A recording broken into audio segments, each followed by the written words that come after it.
అదేవిధంగా రవణకు వేదిక మీద ఉన్న పెద్దలందరికీ పేరులందరికీ ప్రత్యేక ధన్యవాదాలు తెలియజేస్తూ ఇప్పుడు ప్రైజులను అనౌన్స్మెంట్ చేస్తా ఉన్నాం. అయితే ముగ్గులు కబడ్డీ మనకు గానొచ్చింది ఎవరు గెలిచిన ఎవరు కలిసి మనకు గానొస్తుంది. మ్యూజికల్ చైర్ కూడా గానొస్తుంది. ఎవరు గెలుతారో ఎవరు ఓడతారో. కబడ్డీ ప్రథమ బహుమతి శ్రావణి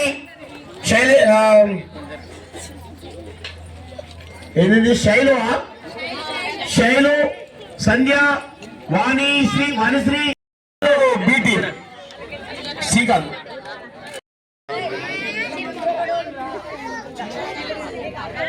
క్లాప్స్. ఈ యొక్క బహుమతిని ఇచ్చిన బహుమతి సూరం శైలజ. అదేవిధంగా క్రీడాకారులు తప్పని రవి గారికి తర్వాత పెద్దిస్తుంది.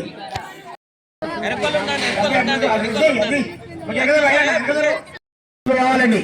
సెకండ్ థర్డ్ బహుమతి వాళ్ళు పట్టుకొని రావాలి. మీ బహుమతిని పట్టుకొని రావాలి. షీల్డ్ కూడా.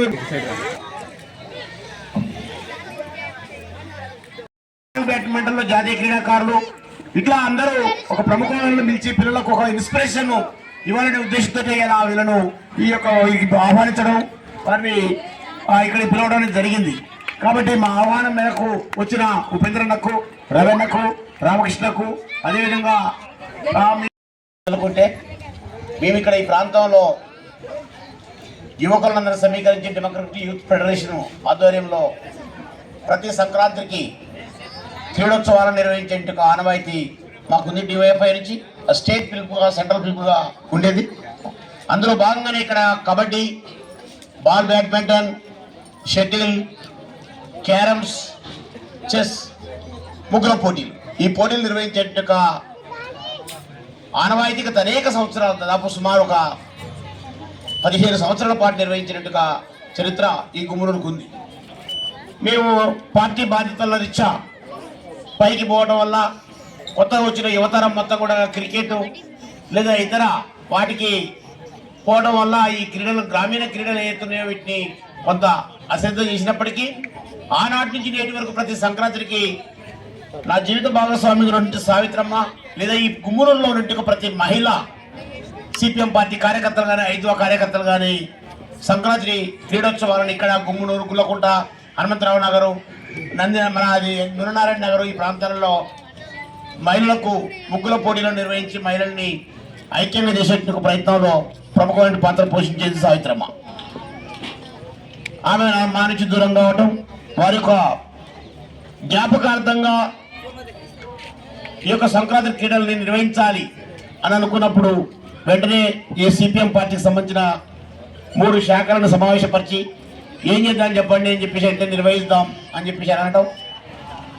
ఈ విషయాన్ని మా కుటుంబ సభ్యులు, మా పిల్లలైన ఇంటిక మా బిడ్డలు, అదేవిధంగా మా కొడుకు వాళ్ళకు చెప్పడం, దానికయ్యే ఏ ఆర్థిక దానికైనా కానీ మేము సమకూరుస్తామని చెప్పేసి అని, ఆ ప్రైజ్లో అవన్నీ కూడా మేము సమకూరుస్తామని చెప్పేసి అని చెప్పడం. తర్వాత అందులో భాగంగానే ఈ క్రీడల్ని నిర్వహించడం జరిగింది. అయితే ఇంతకు ముందే మనం చూస్తూ ఉన్న నా కళ్ళ మూడ కొంతమంది పిల్లలు, వీళ్ళకంటే పెద్ద బ్యాచ్, పెద్ద తరం వాళ్ళు ఇప్పటికే కొంత చెడు వ్యసనాలకు బానిసై ఈ సెల్ ఫోన్లు వచ్చిన తర్వాత సెల్ ఫోన్లలో అనేకమైనటువంటి అవలక్షణాలతో కూడినటువంటి అనేక పిల్లల్ని ఖరాబు చేసేటువంటి అనేక సోషల్ మీడియాలో వస్తున్నట్టు వాటిని ఆ సెల్ ఫోన్లకి బానిసలుగా మారుతున్నటువంటి వాళ్ళు, ఆ నుంచి మత్తుకు ఎడిక్ట్ అవుతున్నటువంటి వాళ్ళు, అట్లా కొంతమంది పిల్లలు ఖరాబు కావడం నేను స్వయంగా చూశాను. ఈ తరవేతో పోకుండా ఉండాలంటే ఏం చేయాలి? ఈ పిల్లలందరినీ ఒక సరైన మార్గంలో పెట్టాలనే ఒక ఆలోచన నా బుర్రలో ఎప్పటికీ ఉండటం. వాళ్ళతో నేను నా వయసులో నాకు 60 ఏళ్ళైనా, వాళ్ళకు 10 ఏళ్ళు, 9 ఏళ్ళు, 8 ఏళ్ళైనా 1 సంవత్సరం నుంచి వాళ్ళతో ఫ్రెండ్షిప్ చేస్తున్నా. నేను సంవత్సరం 2 సంవత్సరాల నుంచి వాళ్ళతో ఫ్రెండ్షిప్ చేసుకుంటూ వాళ్ళందరినీ కూడా నేను దగ్గర తీసుకొని మనం ఏదైనా ఒకటి చేయాలని ఇంటికి దాన్ని వాళ్ళకు ప్రేరేపించడం, వాళ్ళందరూ కూడా కబడ్డటం, తర్వాత ఇక ముగ్గులు, తర్వాత మ్యూజికల్ చైర్ మహిళల్ని అందరినీ కూడా కాస్త ఎంటర్టైన్ చేయడానికి కూడా ఉపయోగపడుతుందని చెప్పేసి ముగ్గుల పోటీలు, మ్యూజికల్ చైరు, తగ్గాపోరు, కబడ్డీ ఇవన్నీ కూడా నిర్వహించిన పరిస్థితి కూడా ఉన్నాయి. ఇవన్నీ కూడా పాల్గొన్న అందరికీ పేరు పేరున ప్రత్యేక ధన్యవాదాలు.